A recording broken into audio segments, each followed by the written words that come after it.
Why is that like that? Is there anything I can do to... Maybe like that?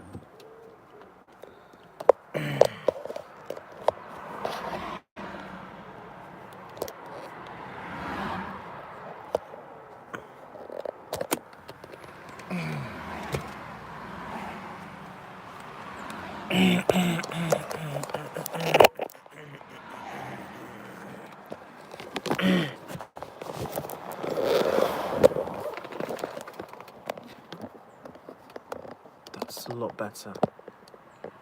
That's a lot better. Do that.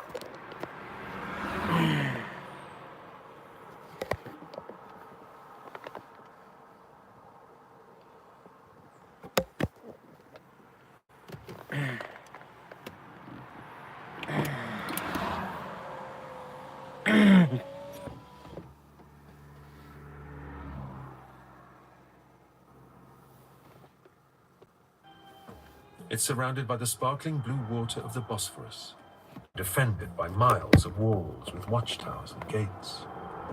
The mouth of its harbour is guarded by a great metal chain. It's easy to understand why Hun kings like Ruger and Attila seem obsessed with attacking Constantinople. It's the metropolis that bridges two continents. Sacking it will make the position of any Hun king unassailable. It will also open the way for their horsemen to ransack Asia Minor and pillage the treasures of Parthia. It won't be plain sailing.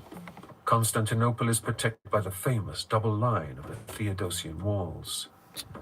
These were built outside the original city wall that Emperor Constantine constructed when he founded the city, making 3 layers of stone in total. Together, they're considered impregnable. An earthquake in 447 AD puts that theory to the test.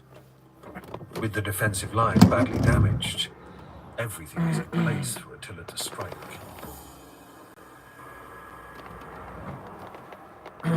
First, the Hun king leads his army south, into modern-day Bulgaria. Next, as far as we can tell, he levels the fortress city of Ratiaria, headquarters of the Roman fleet that patrols the river Danube. He then races down the Via Militaris, the military superhighway, to the capital. The Huns and the Romans clash somewhere along the 120-mile length of the Utus River. After his horse is slain under him, the Roman general in the field fights on foot, to the death. Panic grips Constantinople as Attila advances by the day. Priscus writes, The barbarian people of the Huns became so strong that they captured 100 cities. Most men fled from Constantinople. Even the monks wanted to run away to Jerusalem. There was so much killing and bloodletting that no one could number the dead. The number of Romans enslaved by the Huns is hotly contested to this day. Some researchers suggest that as many as 160,000 were captured. Attila's advance heralds the end of hundreds of years of Roman civilization in southeastern Europe. It will never fully return.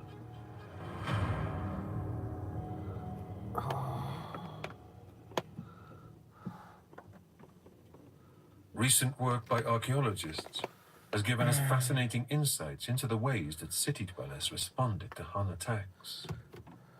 Take, for example, Nicopolis ad Istrum, in the northern part of modern-day Bulgaria. Archaeological digs in the area have uncovered how the rich steadily abandoned their villas in the countryside to retreat within the relative safety of the city walls. With this influx of wealth from the surrounds into the city itself, the place became gentrified. The buildings got more ornate, the construction methods more elaborate. But then the archaeologists made a further gruesome discovery. A thick layer of burnt matter lining their trenches. Evidence that the city was finally overwhelmed by the Huns. around 447 AD. With Constantinople seemingly at his mercy, something extraordinary and rather hard to explain happens. Attila steps back from the brink. He turns his men away before reaching the city gates. Maybe the Huns' carts are full enough of treasure. Perhaps it's a case of job done. In 447, Emperor Theodosius does agree to pay Attila £6,000 of gold in arrears, plus a further £2,100 every subsequent year. It seems that from Attila's point of view, the wealth of the city can be acquired without actually having to run it. I'm not sure they particularly want the city. I don't know what they do. I think it's all about diplomatic pressure. Because if you look at the leaders make, and Priscus records them in some detail, it's all for cash. It's very clear that the Romans would promise to pay any amount to get rid of the Huns, and then often didn't actually pay it. So you have to make them pay. But they did on occasion pay, and that does show up in the archaeological evidence. In those Hunnic era burials from the mid-5th century, you are dripping in gold. And that is all these Roman tribute payments. An uneasy peace follows a new settlement in Theodosius. The situation calms just enough for the Roman historian Priscus and a delegation of diplomats to begin an arduous journey north. Their mission is to sit down and talk with Attila himself. In a few short decades, the Huns have gone from being dismissed as barbarians to a rival power the Romans must court. Priscus and his Roman delegation leave Constantinople and head northwest to Naissus. Here they spend a particularly ghoulish night, surrounded by the bones of those slaughtered during the siege 6 years earlier. When they reach the Danube, gone are those elegant all-powered Roman vessels. In their place are barbarian ferries who convey the Romans to the other side and retreat roads. Now Priscus is just a day's journey from Attila's current camp. But the Hun king has a plan to elongate the voyage. Word reaches the Romans that they're to spend the first week. This time, they'll be following Attila himself. He wants to hold the talks in the northern part of his kingdom. The Romans must also contend with certain diplomatic niceties, power plays. They must always travel behind Attila, never in front of him. If they end up camping anywhere near him, they must make sure never to pitch their tents on ground higher than his. Finally, after a month of travel, they reach their destination. The location of the Hun headquarters has been lost to history. But here, for the first time in his life, Priscus lays eyes on Attila the Hun. He was short of stature, broad-chested, with a large head, small eyes, thin beard flecked with grey, snub nose, and the repulsive complexion of his forefathers. Jesus. Let's read that again. He was short of stature, broad-chested, with a large head, small eyes, thin beard flecked with grey, snub nose, and the repulsive complexion of his forefathers. Wow. We do have the first-hand account of somebody who met him in Priscus, which is just fabulous. And he's not what you think he's going to be. I remember I was historical advisor for a docudrama about Attila. And the guy they picked to be Attila is the guy who then played the king's hand, I think, in Game of Thrones. This enormous man who was clearly picked to be as physically intimidating as absolutely possible, which is, of course, the image of Attila. But that's not what Priscus describes. Priscus's account continues. Dans 200 mètres, While for the tournez other à gauche sur barbarians and for Voltaire. us, there were lavishly prepared dishes served on silver platters. For Attila, there was only meat on a wooden plate. Gold and silver goblets were handed to the men at the feast. Maintenant, tournez whereas à his gauche gold sur was of Voltaire. wood. His clothing was plain and differed not at all from that of the rest, except that it was clean. Neither the sword that hung at his side, nor the fastenings of his barbarian boots, nor his horse's bridle was adorned with gold or precious stones. Wow. Priscus's description is absolutely fascinating in the sense that we know that the Hunnic nobles are all covered in bling, in staggering Dans amounts of 200 jewelry. mètres, This is what they all wore in life. The wealth of their conquests is displayed on their person. But what he describes of Attila is someone who dressed, he says, in clean clothes, which might imply that the others weren't very maintenant, clean. tournez à droite But sur plain, vert. absolutely plain, simple plain linen. None of this kind of gold, silver stuff. Look at me, I can go plain, and that shows you just how dominant I am, which I think is totally fascinating. Priscus goes on. His gait was haughty, his eyes darting here and there, so that this power and pride were apparent as he moved. Yes, he was a lover of war, but he knew how to restrain himself. He was excellent in counsel, sympathetic to supplicants, gracious to those whom he received into his protection. His nature was such that he always had great confidence. The image that comes to my mind is much more Michael Corleone out of The Godfather.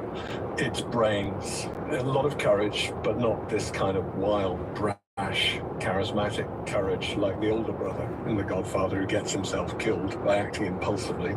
It is bravery matched with the application of brain power, and not a small sense of humor either. With dinner over, the much-trailed talks between Roman envoy and Hun king can begin. Attila has made a series of demands, including for what in modern parlance would be termed a demilitarized zone, to sit between the Huns' domain and that of the Romans. One minute Attila and his deputies play nice, the next minute hostile. This unnerves the Romans, who know that any perceived slight will be used by Attila as an excuse to restart the war, a war that Constantinople cannot afford, let alone win.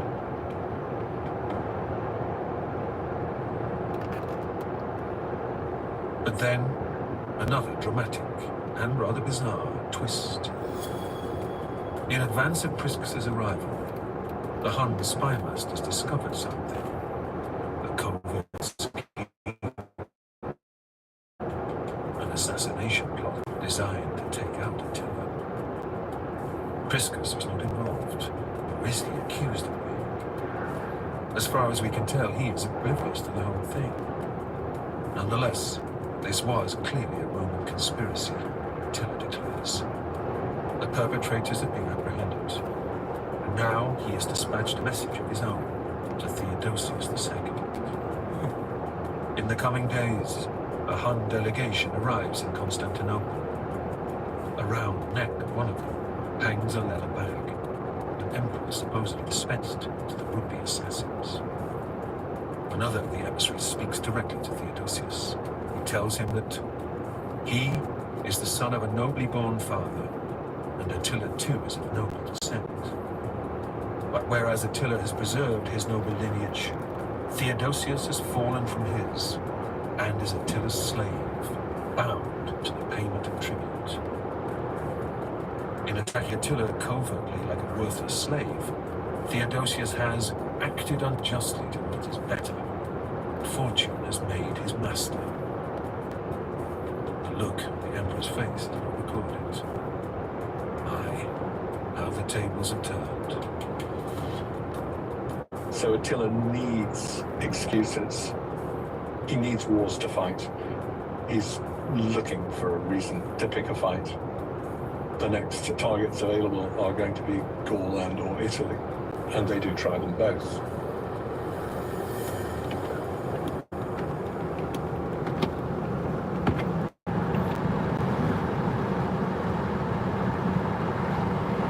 In the next episode, Don't know what you make of that.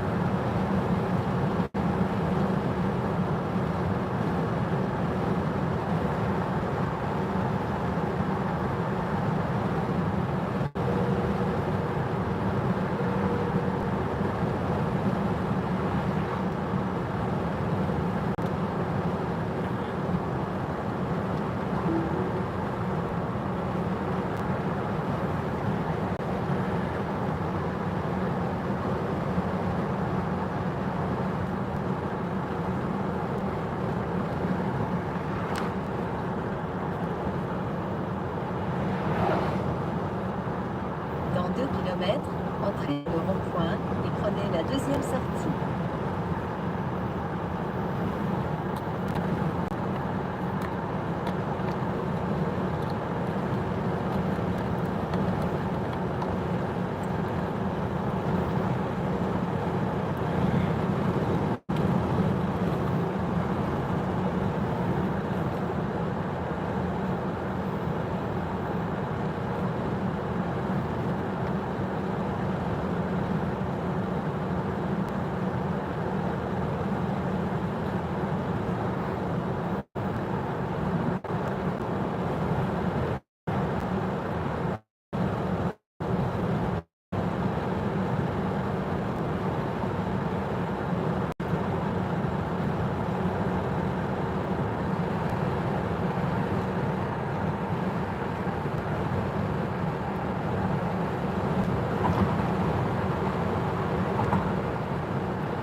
Maintenant, entrez dans le rond-point et prenez la deuxième sortie.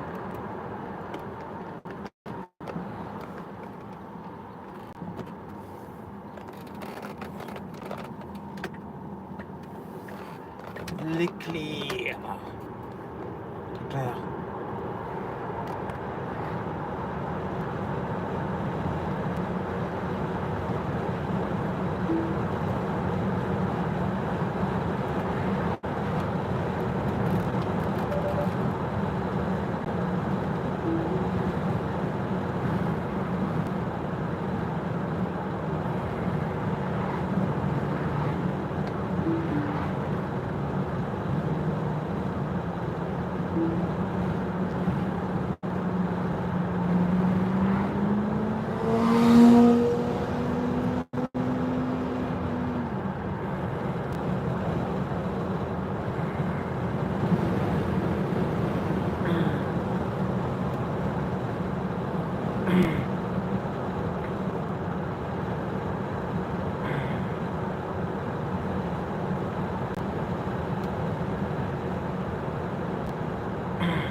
Let's go for 3.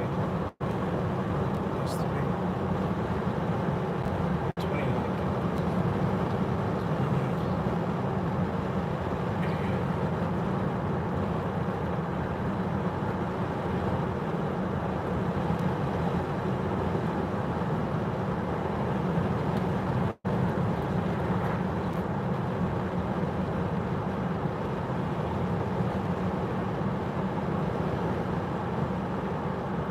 Conduisez en direction sud sur route de Châteauroux pendant 3,7 km.